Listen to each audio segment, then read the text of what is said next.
Türklərə inamım çoxdur, dolçalardan tərsi yoxdur. Çox sevər səni, amma birdən itər. Qoçları da tanımışam, alovundan alışmışam. Onların kaprizi dolçadan betər.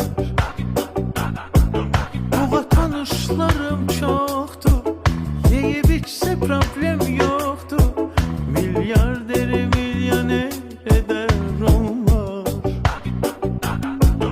Eşq oyundu əkizlər üçün, sino gedir səyahət üçün. Arada qərarsız, duyğusuz olur. Bizi yaxşını unutmaz, şübhələrlə dolu əqrəb. Ən sadiq dost qısqanc sevgili yoxdur. Ama şirlər liderdirlər, özünü lap çox sevirlər. Həyatında bir şir varsa gücün var.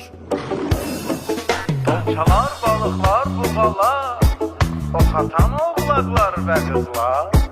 Səsiniz gəlsin, qaynasın buralar. Əqrəblər, əkizlər və qoçlar, tərəzi xərçənglər və şirlər. Görün nələr nələr deyir münəccimlər.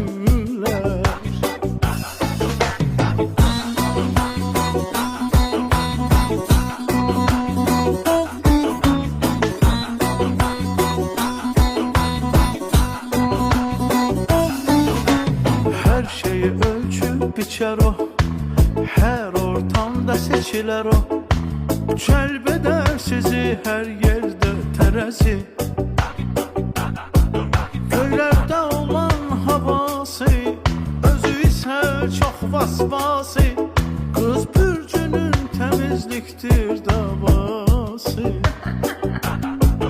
Birdən xəyallara dalsa, inadkar və duyğusalsa, dəli kimi qısqanarsa balıqdır. Pişik kimi görünsə də, sonradan aslana dönsə, bir iki yerə bölsə ovlaqdır.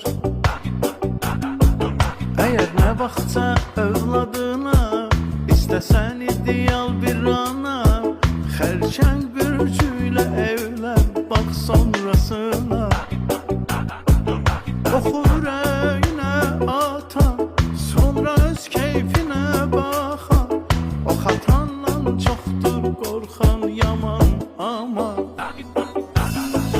Dolçalar, balıqlar, buğalar, oxatan oğlaqlar və qızlar.